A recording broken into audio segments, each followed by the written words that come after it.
Eric Burgess here with Music Marketing TV. Today we're going to be looking at sequencing in some 303 lines using Phoscyon and the piano roll this time as our input methods.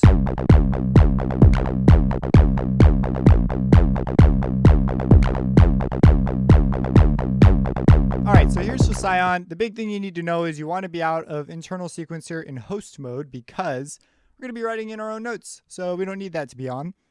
And here's just an example pattern. I'm going to show you a sort of a way of thinking about it so you can write your own patterns.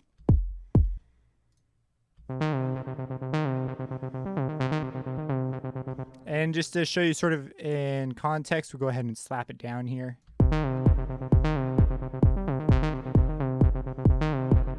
All right, so let's get into the actual pattern creation method. So I'm going to go to a blank pattern.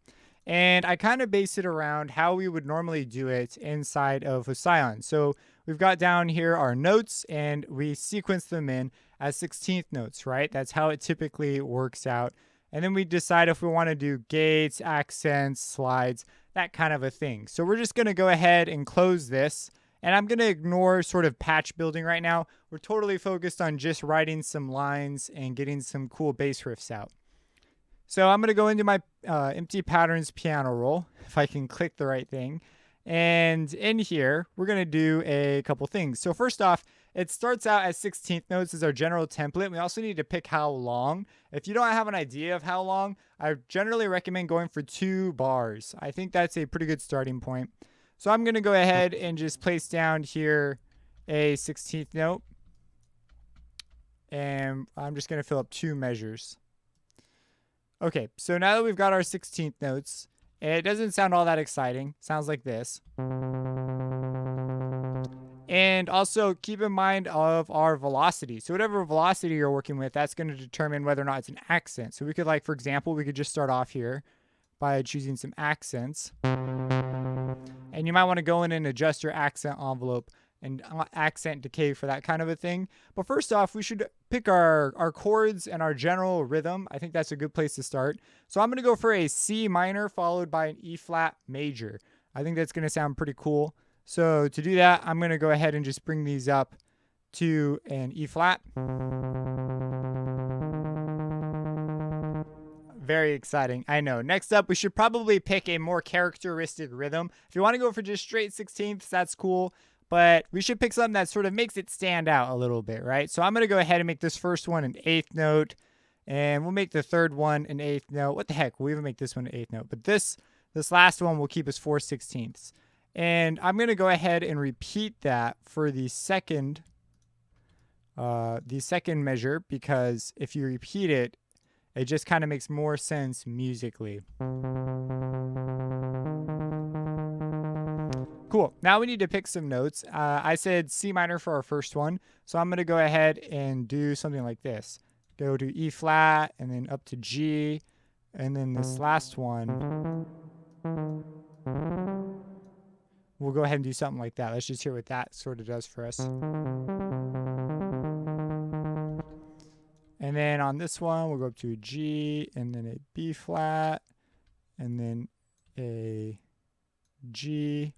Actually, we kept it down over here. We matched it. So I'm just kind of matching it right now.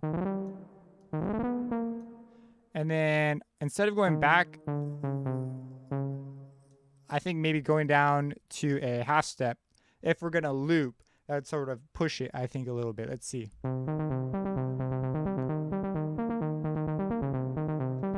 In fact, we could keep going with some chords here. But there's a pretty cool rhythm. The other thing I recommend experimenting with is definitely try out different lengths. So select some and just sort of shorten up a couple.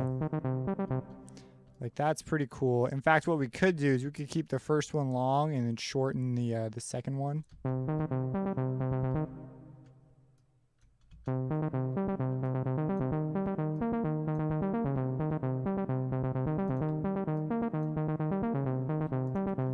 Now let's pick some accents. We'll go ahead and make this first one accented and this one an accent. Again, go for the first one. And then on this last one. Okay, so by the way, this is a threshold kind of a thing. So it's either an accent or it's not. So I'm just going to go ahead and make these two. So these middle values don't really do anything. All right, cool. So what I'm going to do now is I'm going to change the accent volume to something that fits a little bit better with our more mellowed out patch.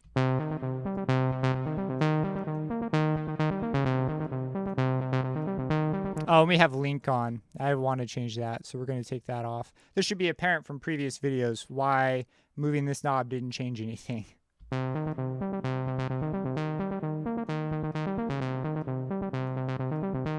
So now we can control kind of the filter separate from the volume. So we can tone back the volume, but still keep the brightness of the filter on the accents, which I think is pretty cool.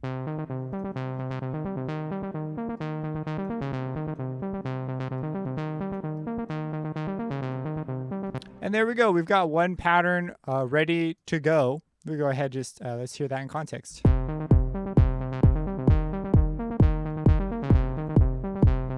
And in fact, we could continue on with this and grab this and maybe go up to a G. Except for if we go up to a G, maybe we go up to an F minor and then a G. And on these, it just kind of goes up. We need to come back down. We're going to do this.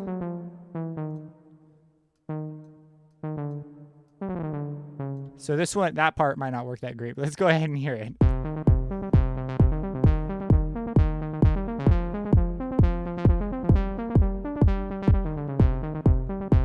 And there we go. Let's go ahead and create another. This time, let's go ahead and do it with sort of a different sounding patch. So you know what? I'm going to grab another Phoscyon just so we can kind of compare them. So we're going to do two just to sort of show you this can be pretty quick. And also, we didn't take advantage of any slide notes in that one. So let's go ahead. Let's do some of those. Let's find a cool patch. I'm just going to go ahead and browse, and I'm going to go for a distorted one this time. Sure, why not? So let's come in here. Let's put down our 16th notes like we did before. Let's make sure they're the correct length. And you just hit Control B if you're in FL Studio to clone whatever you have selected at the end of your selection. It's pretty convenient. And on this one, let's go ahead and go for 2 16th notes. Let's go for 4 16th notes and then an 8th note at the end. And maybe a hole right there. So maybe we'll go for that as our rhythm of choice. You can, of course, have it continuously changing. I just find it kind of helpful to start with a bit more of a repetitive structure and then break it down from there. So let's go with this. And this time, let's start out at G and we'll come down. So you know what? Let's leave a gap right at the beginnings of these two. And let's take this over. Let's just build like the first bar. Why not? Okay, so let's go ahead. Let's bring the first one and the third one up. And this is also pretty soft. Let's go ahead and bring the volume up. And in fact, let's just browse some additional patches. Yeah, something like that.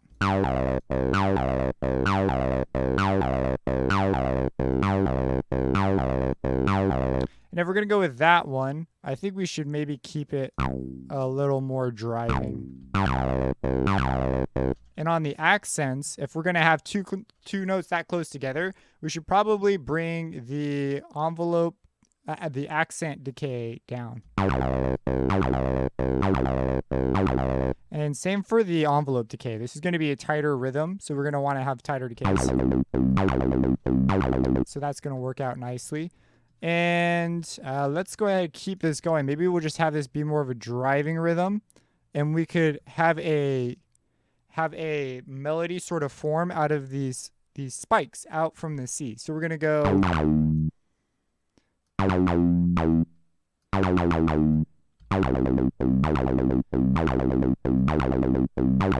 And let's go ahead and grab these notes and stick them in, fill in the holes. I feel like having no holes would work well in this case.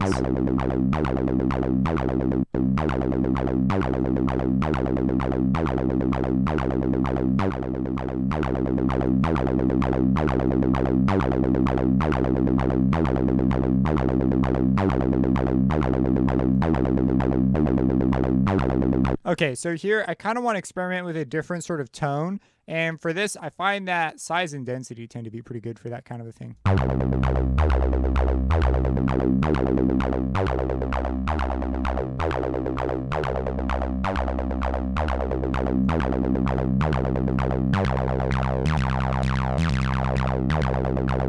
Okay, perfect. So I kind of have a vision for how this patch would function if I were to begin to build a track that's like built around this sort of a patch. Let's try adding in some slides, shall we? Maybe we could do something that has a nice slide. We're just going to grab these top notes and bring them over so that they are all slides. And in fact, we might be able to finesse a couple more in some special spots. Let's see.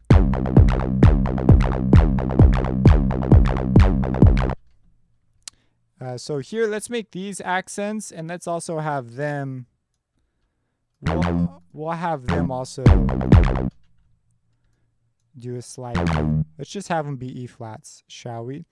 So we will accent that, and we will also slide you over. And then this one, we could have it come down a bit. I could kind of sell it.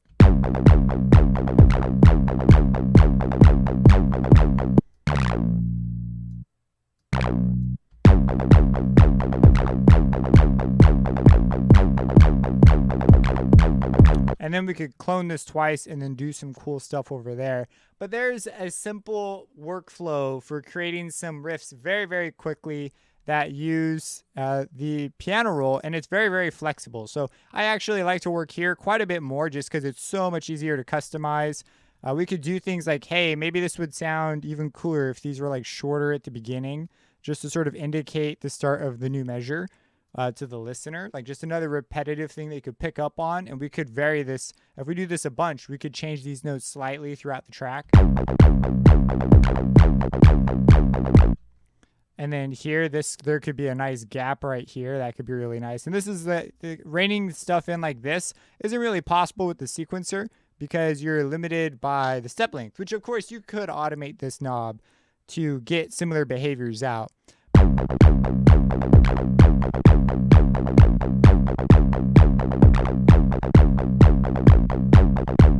And then, of course, what I would do is I would group these. So you could hit Control G to make them into like one pattern. And on this one, maybe we'll do something a bit different at the end.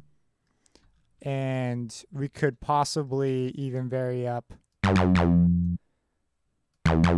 something like that. I don't know. Just change those first accent notes.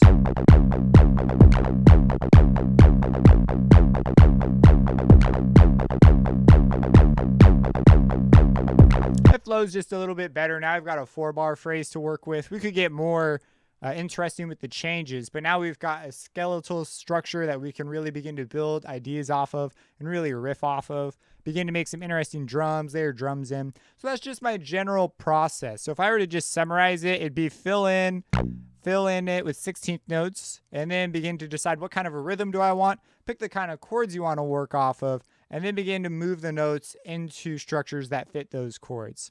If you want more of a driving rhythm, like here, it's a little less built around, I mean, we're clearly using C minor, but it's a little less built around that and more built around the driving rhythm. Just, you got to pick a theme that sort of makes it stick out. Then you begin to add things like slides and accents to really give the rhythm some life. And then I would definitely go through and see, hey, if I varied up note lengths and things here, how would that influence it? And these ideas can just extend, because then you can begin to experiment with all the different variations and link them together to create sections, and just away you go. So that is just my quick tips on how to make a 303 rhythm pretty fast using the piano roll. If you have any questions about this, let me know. Subscribe and have a blessed day.